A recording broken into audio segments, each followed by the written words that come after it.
এই মুহূর্তে circuit house ময়দানে ময়মনসিংহের সার্কিট হাউস ময়দানে বিএনপির যে নির্বাচনী সমাবেশ তা কিন্তু আনুষ্ঠানিকভাবে শুরু হয়ে গেছে। এই মুহূর্তে কিন্তু মঞ্চে বক্তব্য রাখছেন ময়মনসিংহ বিভাগের 4 জেলার যে ধানের শীষের প্রার্থী, তারা বক্তব্য রাখছেন।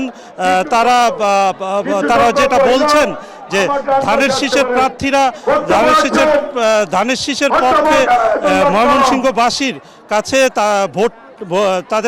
তাদের মূল্যবান ভোটটি চেয়ে তারা বলছেন যে কোনো মূল্যে এবার দেশকে গণতান্ত্রিক যে অভিযাত্রা সেটা অব্যাহত রাখতে হলে ধানের শীষকে বিজয়ী করতে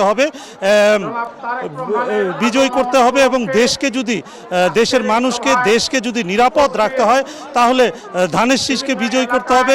এছাড়া বিগত সময়ে বিএনপির রাষ্ট্র পরিচালনার যে অভিজ্ঞতা সে অভিজ্ঞতা একমাত্র বিএনপিরই আছে, তাই বিএনপি পারবে দেশে পরিবর্তনের রাজনীতি প্রতিষ্ঠা করতে এবং বিএনপি অঙ্গীকারবদ্ধ যে বাংলাদেশে একটি পরিবর্তনের বাংলাদেশ বিনির্মাণ করতে তারেক রহমানের নেতৃত্বে।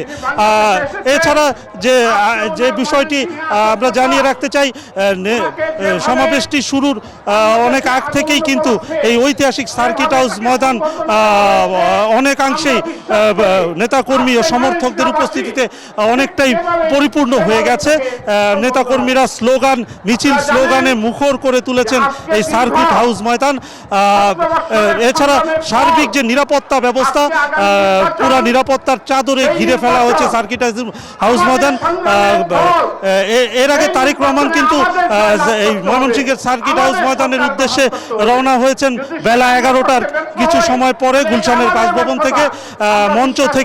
মঞ্চ থেকে ঘোষণা অনুযায়ী আমরা যতটুকু জানতে পেরেছি ঠিক তিনটা নাগাদ বা 3টার পরপর তিনি এখানে পৌঁছবেন এবং তিনি এসে যে দিক নির্দেশনামূলক বক্তব্য রাখবেন, ময়মনসিংহের নানান নাগরিক সমস্যা তুলে ধরে তিনি তা সমাধানের আশ্বাস দেবেন, প্রতিশ্রুতি দেবেন এবং ধানের শীষের পক্ষে ময়মনসিংহবাসীর সমর্থন চাইবেন।